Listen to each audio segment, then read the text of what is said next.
দেশে অনলাইন ও অফলাইন দুই মাধ্যমেই জুয়া নিয়ন্ত্রণে এবার কড়া পদক্ষেপ নিচ্ছে সরকার।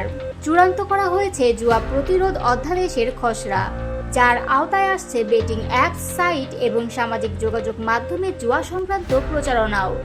নতুন আইন অনুযায়ী ফুটবল, ক্রিকেট, কাবাডি কিংবা নৌকাবাইজের মতো অনুমোদিত খেলাতেও যদি আর্থিক ঝুঁকি বা বাজির মতো কিছু থাকে তবে তা জুয়া হিসেবে গণ্য হবে। এ ধরনের অপরাধে হবে 2 বছর পর্যন্ত জেল, সঙ্গে 2 লাখ টাকা জরিমানা। এমনকি কেউ যদি ফেসবুক, ইউটিউব বা যে কোনো ডিজিটাল প্ল্যাটফর্মে জুয়াকে উৎসাহিত করেন বা প্রচার করেন তার বিপরীতেও দেওয়া হবে শাস্তি।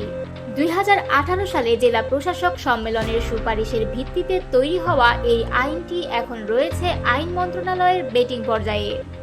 এরপর এটি উপস্থাপন করা হবে উপদেষ্টা পরিষদের বৈঠকে।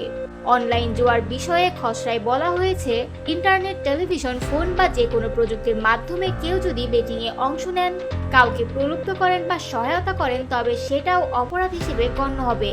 এমনকি বেটিং অ্যাপ বা ওয়েবসাইটে অ্যাকাউন্ট খুললেও মিলবে শাস্তি। যদি কেউ বিটকয়েন বা অন্য কোনো ক্রিপ্টোকারেন্সির মাধ্যমে বেটিং করেন তাহলেও শাস্তি হবে।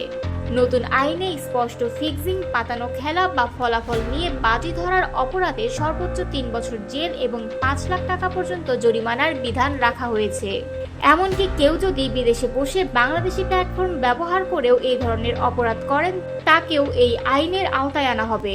সবচেয়ে গুরুত্বপূর্ণ বিষয়, একই অপরাধ যদি কেউ পুনরায় করেন তাহলে তার সর্বোচ্চ শাস্তির দ্বিগুণ পর্যন্ত দণ্ড হতে পারে।